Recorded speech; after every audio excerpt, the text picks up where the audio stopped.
The group text arrived 3 weeks before Thanksgiving. Big news. My boss David Roberts, CEO of TechCorp, is joining us for Thanksgiving dinner. This is huge for my career. Everyone needs to be on their best behavior. This means you, Sarah. I stared at the message from my brother Kevin. Read it twice. Then looked at the framed photo on my office wall. Me shaking hands with David Roberts at last quarter's board meeting. My assistant knocked. Dr. Whitmore? The TechCorp board materials just arrived. Thursday's meeting agenda includes the Q4 review and the merger discussion. Thanks, Patricia. I'll review them tonight. She hesitated. You're smiling. Good news. My brother just invited my board colleague to Thanksgiving dinner. He has no idea we know each other. Oh, this should be interesting. Interesting doesn't begin to cover it. I'm Sarah Whitmore, 41 years old, and I've spent my entire life being dismissed by my family. My brother Kevin is 3 years younger. From birth he was the golden child. The son. The heir. The one who mattered. I got straight A's. Kevin got participation trophies. Guess which one Dad celebrated? I graduated high school as valedictorian.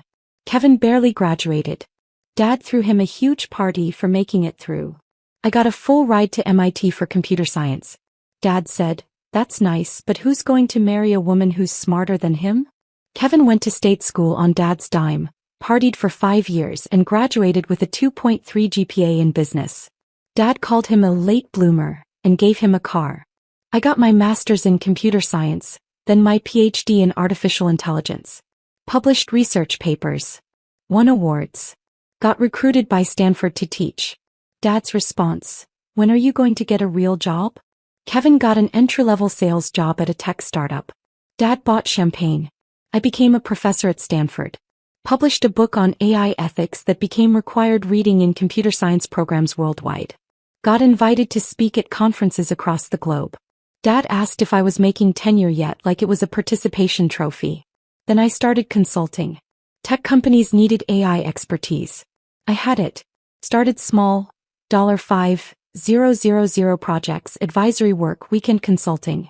Within 3 years I was on the boards of 5 Fortune 500 companies. Board seats paid $300,000 to $500,000 per year. I made $2.1 million annually just from board work. Another $800,000 from my Stanford salary and research grants. Plus consulting fees that ranged from $50,000 to $200,000 per project. Last year my total income was $4.3 million. My family thought I was a teacher making $80,000 a year. Because I'd stopped trying to correct them. Kevin had been at TechCorp for 2 years. Sales associate. One of 300 people doing the same job. He made maybe $65,000 a year plus commission. But he talked like he ran the company. Every family gathering was the Kevin show. Stories about his big deals. Name-dropping executives. Explaining technology he barely understood to our parents who understood even less. Dad ate it up. That's my son. Moving up in the world. Mom would add, "Sarah, you should ask Kevin for career advice. He really understands business." I had a PhD from MIT and sat on 5 corporate boards. Kevin cold called small businesses trying to sell cloud storage solutions. But your mom. I'd ask Kevin for career advice. Last Christmas, Kevin had announced he was being mentored by senior leadership. David Roberts himself knows my name, Kevin said proudly. Video. He stopped me in the hall last week and asked about my sales numbers. "That's wonderful, honey," Mom gushed. Dad beamed. "See, Sarah? That's what success looks like. Making connections. Getting noticed by important people." I sipped my wine and said nothing. Because I'd been in a 3-hour board meeting with David Roberts 2 days earlier, discussing a potential $8 billion merger. David had asked my opinion on the AI integration challenges. The entire board had waited for my analysis before voting. But telling my family that would require them to listen. To believe me. To acknowledge that maybe, possibly, I knew what I was talking about. So I said nothing. Kevin's Thanksgiving announcement came with 6 follow-up texts. Dad, make sure the house looks good. First impressions matter. Mom, we need good food. Not your usual stuff. This is a Fortune 500 CEO. Sarah, please dress appropriately. Nothing weird. And don't talk about your teaching stuff. It's boring. Everyone. David Roberts is worth $400 million personally. TechCorp is a $15 billion company. This is the most important dinner of my career. If this goes well, I could get promoted to senior sales associate. Maybe even account executive. Do not embarrass me. I screenshot every message. Sent them to my colleague Jennifer, who also sat on TechCorp's board. Her response, "Oh my God. Does David know he's having dinner with your family?" Apparently not. Are you going to tell him? Not yet. I want to see how this plays out. You're evil. I love it. I called David's executive assistant, Monica. We'd worked together on board materials for 3 years. Monica, did David accept a Thanksgiving dinner invitation from Kevin Whitmore in sales?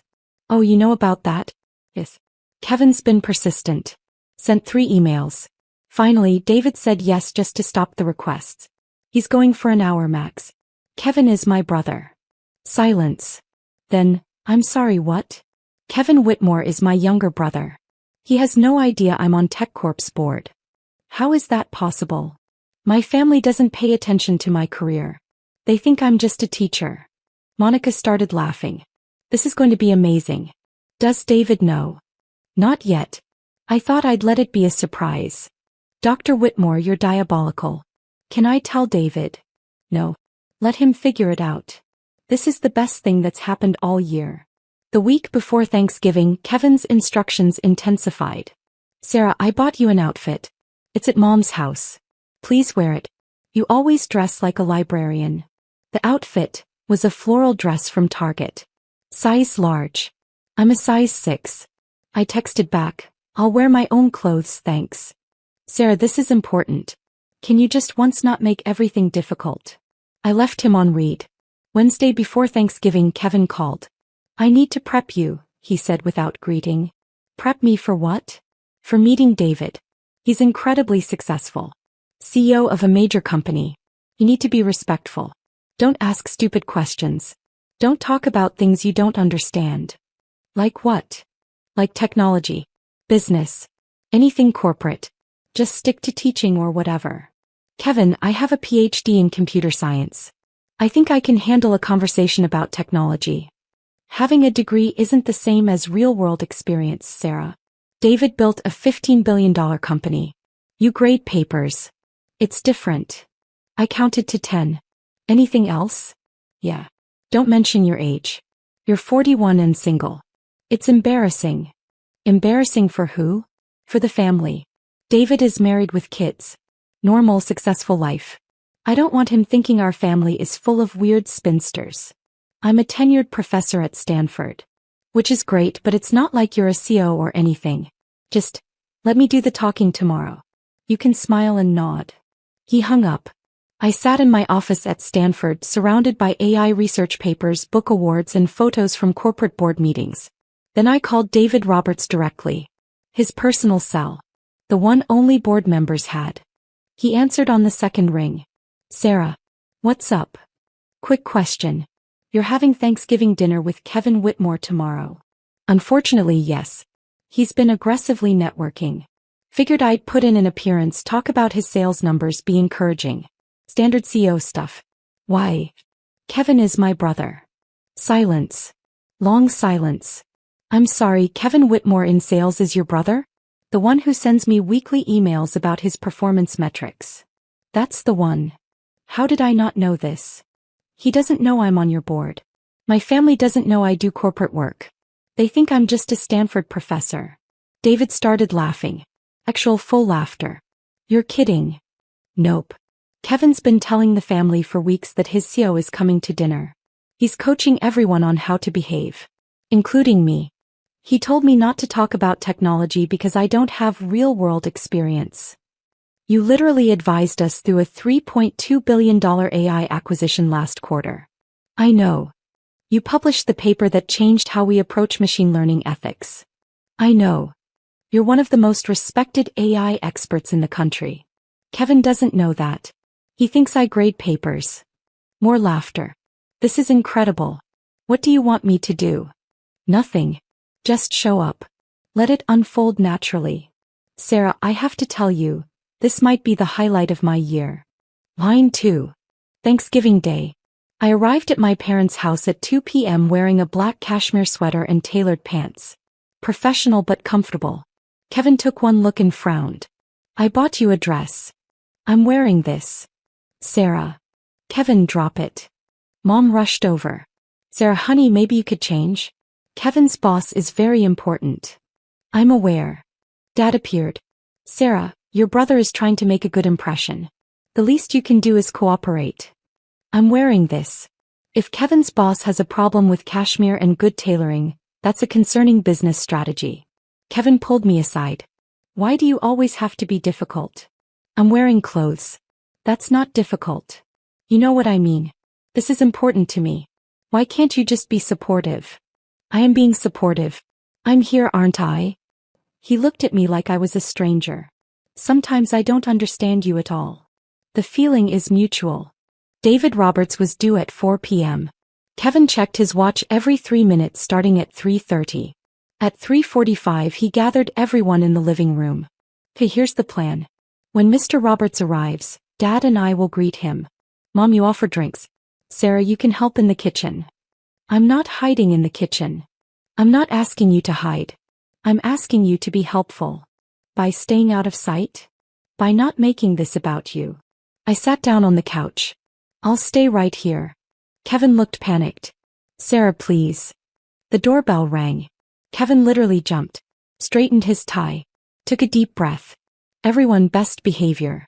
This is the most important moment of my career. He opened the door. David Roberts stood on the porch in casual slacks and a button-down shirt, holding a bottle of wine, looking exactly like he did in our board meetings minus the suit. Kevin. Happy Thanksgiving. Mr. Roberts. Please come in. Welcome to our home. David stepped inside. His eyes swept the room doing what CEOs do, assessing, evaluating, reading the space. His gaze landed on me. He froze. Completely, totally froze. Sarah. I smiled. Wave. Hi, David. Kevin's head snapped toward me. Then back to David. You know my sister? David was staring at me like I'd materialized from another dimension. Know her? Sarah, what are you doing here? It's Thanksgiving. This is my family. But.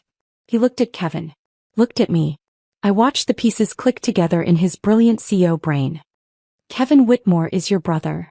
Unfortunately, yes. Kevin's face had gone from confident to confused to pale. How do you two know each other? David turned to him. Sarah sits on TechCorp's board of directors. She's been on the board for 4 years. We meet monthly. The silence that followed could have shattered windows. Kevin made a sound, half laugh, half choke. That's not possible.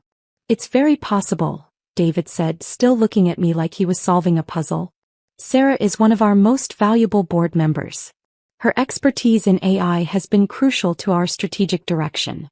Mom spoke up. Sarah is a teacher. At Stanford. She's a tenured professor, yes. But she's also on the boards of 5 Fortune 500 companies. Including mine. David turned to me. How did I not know Kevin was your brother? Different last names, I said. I use my married name professionally. Well, formerly married. You were married? Kevin's voice cracked. For 6 years. Divorced 3 years ago. You didn't notice because you never ask about my life. Dad stood up. Now wait just a minute. You're on corporate boards? Since when? Since 4 years ago for TechCorp. 7 years for the others. You never told us, Mom said. I did tell you. Multiple times. You said it was nice, and changed the subject. David was watching this exchange with visible fascination. I'm sorry, you told them you were on corporate boards and they didn't, what? Believe you. They didn't ask for details, I said. They assumed it was some minor advisory thing. Not worth discussing. Kevin found his voice. You're on the board. The actual board. The one that makes decisions about the company. Yes, Kevin. The board of directors. I'm on the compensation committee and the technology oversight committee. I approve your CEO's salary. I gestured to David. Among other things. David was trying not to smile. Failing. Sarah, your family thinks you just teach? They think I'm a professor who grades papers and occasionally publishes articles nobody reads. Your book on AI ethics is required reading at MIT and Stanford. It's been cited in over 3,000 academic papers. Your research changed how the tech industry approaches machine learning. Kevin sat down. Actually sat down like his legs had given out. Dad looked at David. Is this true? Absolutely true. Sarah is one of the foremost experts on artificial intelligence in the world. Companies pay her up to $200,000 for a single consulting project. Her board seats pay $300,000 to $500,000 annually. Each. Mom's hand went to her mouth. She makes more than I do, David continued, clearly enjoying himself now. And I'm the CEO of a $15 billion company. That's not quite true, I corrected. Your compensation package last year was $12 million. I make about $4.3 million. Fair point, David conceded. But you make it without the stress of running a company. Kevin was staring at me. $4 million? Give or take. Depends on consulting projects and speaking fees. Speaking fees. I give keynote speeches at tech conferences. Usually $50,000 to $75,000 per speech. The room was completely silent. David, to his credit, was handling this beautifully. You know, Kevin, you told me your sister worked in retail. Kevin's face went from pale to red. I said she worked at a university. You must have misunderstood. No, you specifically said retail. I remember because I thought it was odd that you had a sister in retail while you worked in tech. I don't remember saying that. I do. It was 3 months ago. You were in my office trying to schedule this dinner. I leaned forward. Kevin, why would you tell your boss I worked retail? I didn't. I might have simplified. You were embarrassed, I said quietly. Of me. Of what you thought I did. So you lied. That's not fair. Isn't it? You've spent years telling me to be quiet about my work. To not bore people with my research. To let you do the talking because I don't understand the real world. Dad cleared his throat. Sarah, we didn't know. Because you didn't ask. For 7 years I've been on corporate boards. I've told you about meetings, decisions, projects. You nodded and changed the subject to Kevin's sales numbers. David was watching this unfold with the analytical gaze he used in board meetings. If I may ask, Mr. and Mrs. Whitmore, what did you think Sarah did? Mom spoke softly. We thought she was a professor. Teaching classes. Writing papers. She's also one of the most influential voices in technology. Her research has shaped policy decisions at the federal level. The AI ethics framework she developed is being adopted by companies worldwide. We didn't know, Dad said. Because you didn't want to know, I said. Kevin's work was exciting. Important. Worth celebrating. Mine was boring academic stuff. Kevin stood up abruptly. I need some air. He walked out to the backyard. David looked at me. Should I go talk to him?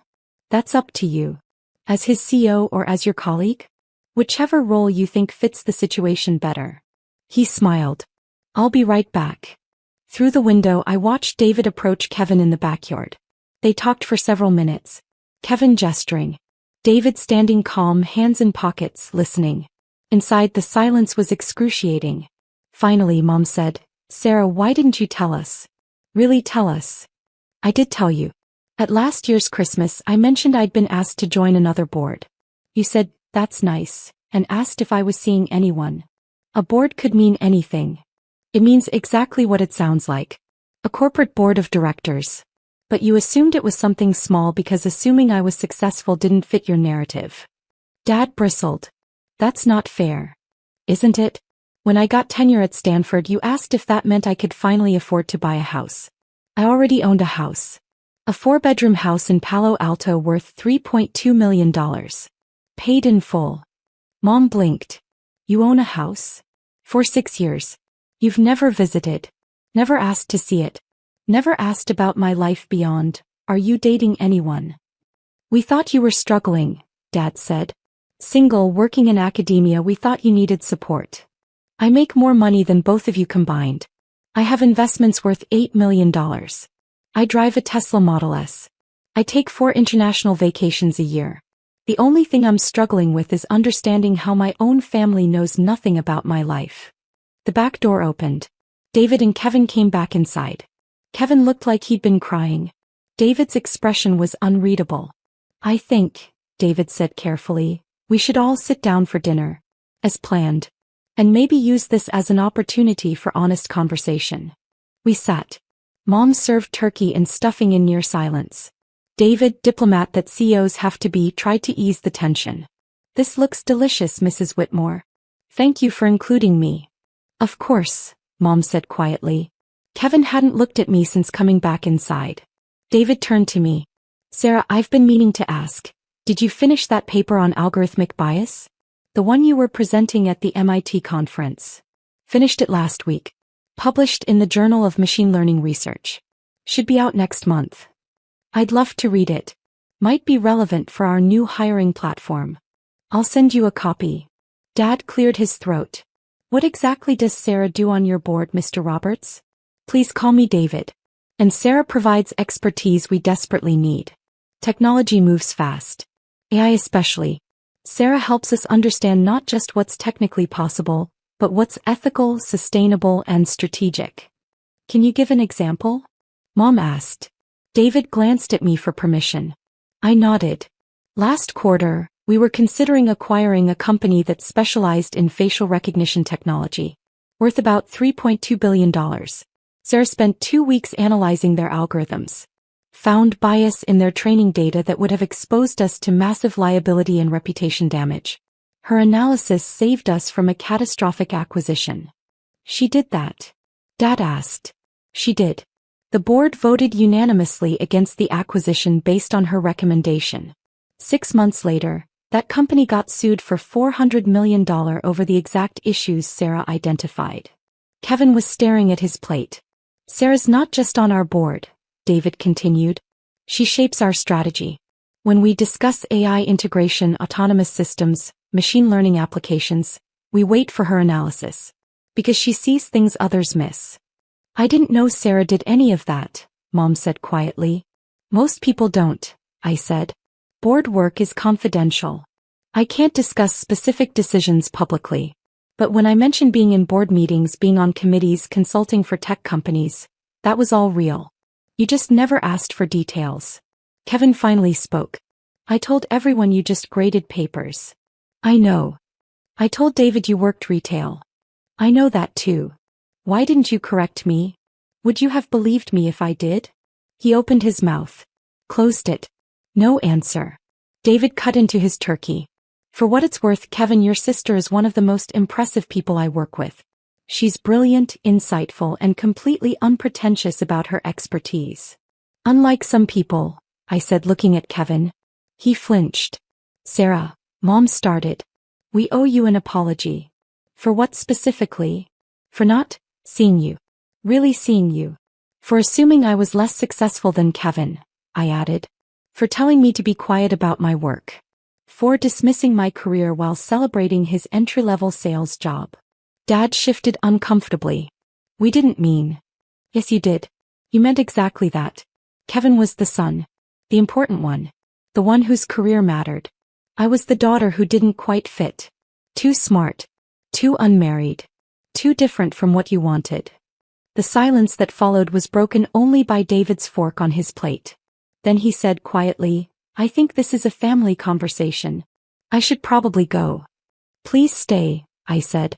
You're the only person here who's actually valued my expertise. He stayed. After dinner, Kevin asked to talk to me privately. We went to the front porch. November evening. Cold enough to see our breath. I'm sorry, he said immediately. For which part? All of it. Telling David you worked retail. Coaching you not to speak. Assuming you knew nothing about technology. He looked at his hands. Telling the family for years that you were just a teacher. Making you feel small. Why did you do it? Because you scared me. I hadn't expected that. Scared you how? You were always smarter. Always more accomplished. Straight as while I struggled for CS. Full ride to MIT while I barely got into state school. PhD while I was barely graduating undergrad. He took a breath. It was easier to tell myself you were just academic. Just theoretical. That I was the one in the real world, doing real work. My work is real, Kevin. I know that now. I've always known it, I just didn't want to admit it. Why not? Because then I'd have to admit that you succeeded without Dad's help. Without family money. Without any of the advantages I had. You did it all yourself and you did it better than I ever could. I leaned against the porch railing. I never wanted to compete with you. I know. But I competed with you anyway. And I lost. It's not a competition. To Dad it is. The golden son versus the disappointing daughter. Except the disappointing daughter turned out to be more successful than the golden son ever dreamed of being. Kevin. I make $65,000 a year, Sarah. You make $4 million. You own a house worth more than I'll make in 50 years. You sit on boards with CEOs and billionaires. You've accomplished more than anyone in our family by a factor of 100. And you lied to everyone about it. Because I couldn't handle the truth. That my sister, the one I'd been told was less important, less valuable, less worthy of attention, was actually the most successful person in our entire family. I didn't respond. Let him sit with that truth. David talked to me in the backyard, Kevin continued. Asked me why I lied about you. I tried to explain and he just looked at me and said, "You know what I see? A man so insecure about his own accomplishments that he has to diminish his sisters to feel adequate. David doesn't pull punches. He told me I should be proud of you. That having a sister on his board should have been the first thing I mentioned when I started at TechCorp. That I hid you. Diminished you. Made you smaller so I could feel bigger. Yes. You did. Can you forgive me?" I looked at my brother. Saw someone who'd spent his whole life being told he was special for being a son. Who'd built his identity on being the important one. And who'd just had that identity shattered by discovering his dismissed sister was the truly accomplished one. "I don't know," I said honestly. "You didn't just lie once, Kevin. You've spent years making me feel like my work didn't matter. Like I was embarrassing for being educated, successful, unmarried. You made me the family joke." "I know. And now you're sorry because David exposed the truth. But would you be sorry if he hadn't? If you'd gotten through this dinner without him recognizing me?" He was quiet for a long time. "I don't know. Probably not. At least you're honest about that. What do I do now?" "That's up to you. But Kevin, I need you to understand something. I don't need you to be proud of me. I don't need Dad's approval or Mom's recognition. I built a career and a life that fulfills me completely. With or without family validation. You sound like you don't need us at all." "I don't. Not anymore. I needed you when I was 18 and alone at MIT. When I was 25 defending my dissertation. When I was 30 navigating a divorce. But you weren't there for any of that because you were too busy being Dad's golden boy." "Sarah. I'm not angry. I'm just done. Done pretending. Done making myself smaller. Done letting you feel superior by making me feel inferior." Kevin wiped his eyes. "I fucked this up." "Yes. You did. Can we fix it?" "I don't know. Can you handle having a sister who's more successful than you? Can Dad? Can Mom? Or will you always need me to be the struggling spinster to make yourselves feel better?" He had no answer. We went back inside. David was preparing to leave when we returned. "Thank you for dinner," he said to Mom. "And for the enlightening conversation. Before you go," Dad said, "I have questions." David paused. "All right. Is Sarah really as successful as you said? Or were you exaggerating to make a point?" I started to respond, but David held up a hand. "Mr. Whitmore, I don't exaggerate. Especially not about professional accomplishments. Sarah sits on 5 Fortune 500 boards. That's prestigious enough that most people can't get on one. She's published research that changed an entire industry. She consults for companies at rates that most executives don't command. She's been featured in the Wall Street Journal, MIT Technology Review, and Forbes. She spoke at the World Economic Forum in Davos last year." Mom made a small sound. "Davos. International Conference of World Leaders and Business Executives," I said. "They invited me to speak about AI ethics and governance." "You never mentioned that," Mom whispered. "I did. You asked if I had fun on my trip to Switzerland. I said yes. You changed the subject to Kevin's sales award." Dad turned to Kevin. "You won a sales award?" Kevin's face reddened. "Regional top performer. 3rd quarter. It was just what every sales associate gets if they hit their numbers," David finished. "It's nice. Good job. But it's not exactly Davos. The comparison hung in the air. Uncomfortable. Undeniable. Dad sat down heavily. How did we not know any of this? Because you didn't want to know, I said. You wanted me to be the quirky professor. The spinster daughter who never quite measured up. Admitting I was successful would have disrupted the family narrative. What narrative? Mom asked. That Kevin was the successful one. The important one. The one who mattered. If I was successful too, more successful, then what did that say about your priorities? About how you raised us? About which child you actually supported? We supported both of you. No, you supported Kevin. With money, attention, validation, connections. I supported myself. With loans, scholarships, 3 jobs and sheer determination. And I succeeded anyway. Despite, not because of, this family. David quietly slipped toward the door. I should really go. David, I said. Thank you for coming. I'll see you at Tuesday's board meeting. Looking forward to it. And Sarah? You're still my first call on AI strategy. Always. He left. The 4 of us, Mom, Dad, Kevin, and me, sat in the living room surrounded by the ruins of our family myths. Tell us, Dad said finally. Tell us everything. Your work. Your accomplishments. All of it. Why now? I asked. Why not 7 years ago when I first got a board seat? Or 4 years ago when I published my book? Or 2 years ago when I spoke at Davos? Because we didn't understand. No. Because you didn't care to understand. There's a difference. Mom was crying quietly. We failed you. Yes. You did. Can we fix it? She asked, echoing Kevin's question. I don't know. Can you handle knowing your daughter is more successful than your son? Can you celebrate my accomplishments without diminishing them to make Kevin feel better?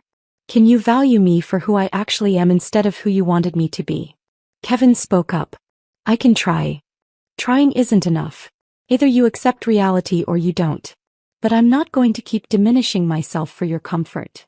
Dad looked defeated. What do you want from us? Nothing. That's the point. I don't need your approval anymore. I don't need your validation. I built a life without it. A successful, fulfilling life. You're welcome to be part of it, but only if you can handle the truth of who I am. Which is? Mom asked. Dr. Sarah Whitmore. Stanford professor. Corporate board member. AI ethics expert. Author. Speaker. Consultant. Someone who makes $4 million a year doing work that matters. Someone who owns a $3.2 million house. Someone who travels the world advising governments and corporations.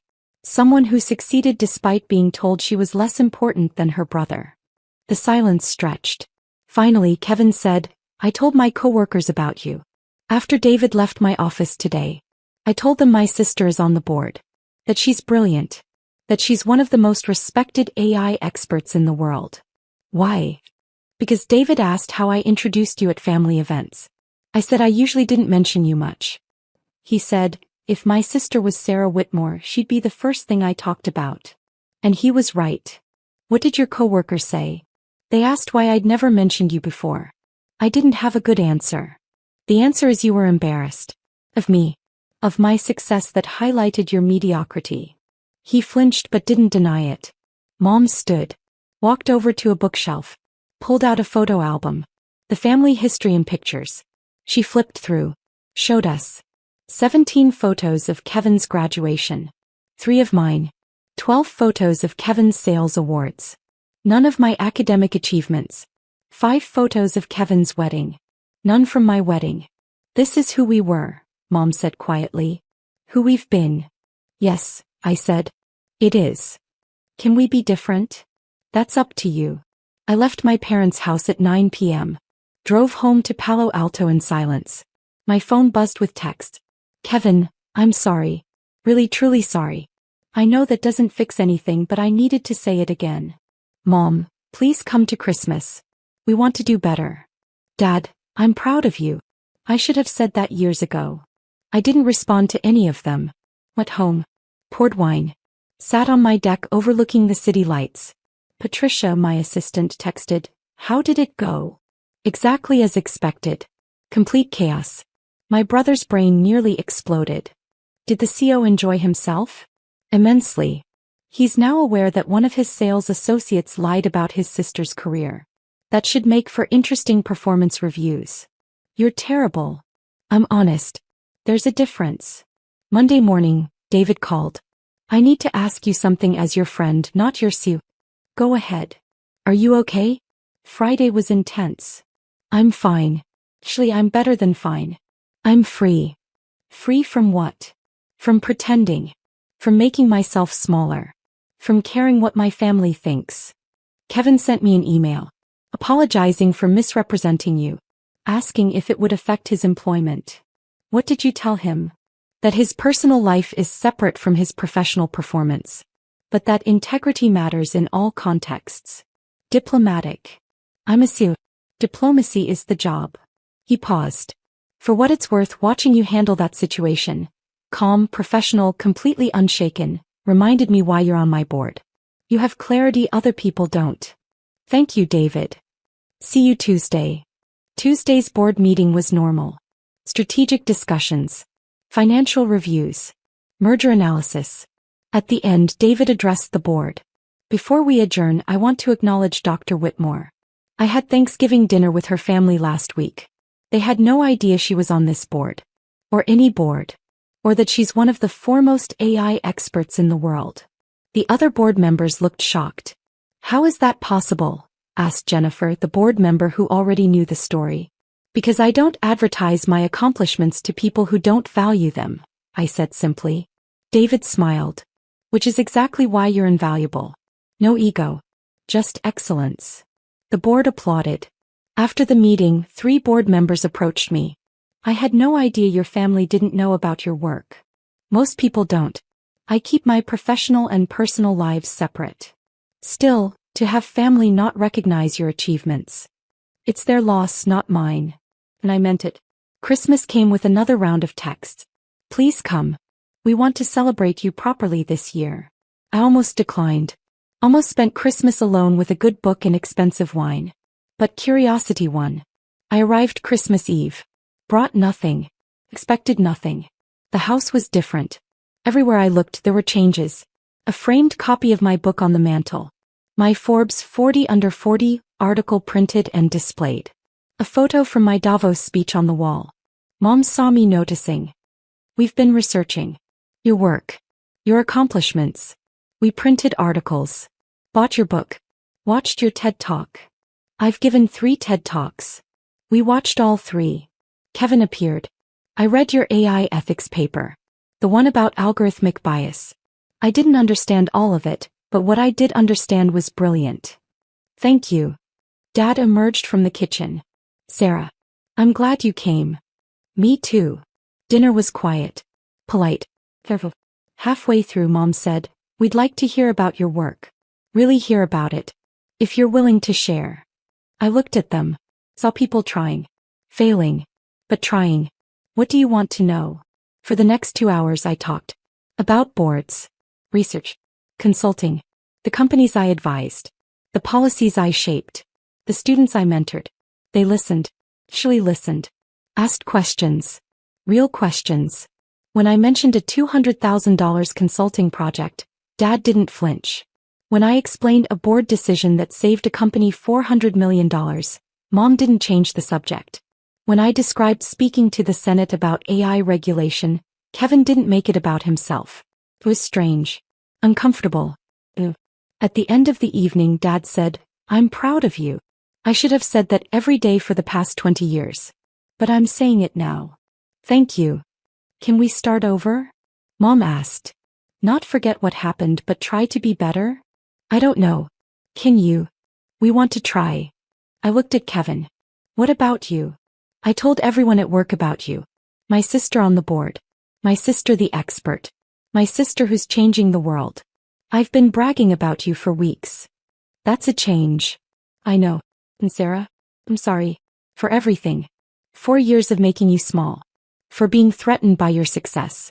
For lying about who you are. Apology noted. Not accepted? He asked quietly. Not yet. But maybe someday. He nodded. Understanding that some bridges take time to rebuild. 6 months after that Thanksgiving, Kevin got promoted at TechCorp. Not because of me. I stayed completely out of it. He earned it. Hit his numbers. Improved his performance. Showed initiative. He called to tell me, "I'm senior sales associate now. Small promotion, but it's progress. Congratulations. I told my new team about you. My sister who advises the CEO. They were impressed." Good. Sarah, I'm trying. I know I fucked up. I know I spent years being a terrible brother. But I'm trying to be better. I see that. Is that enough?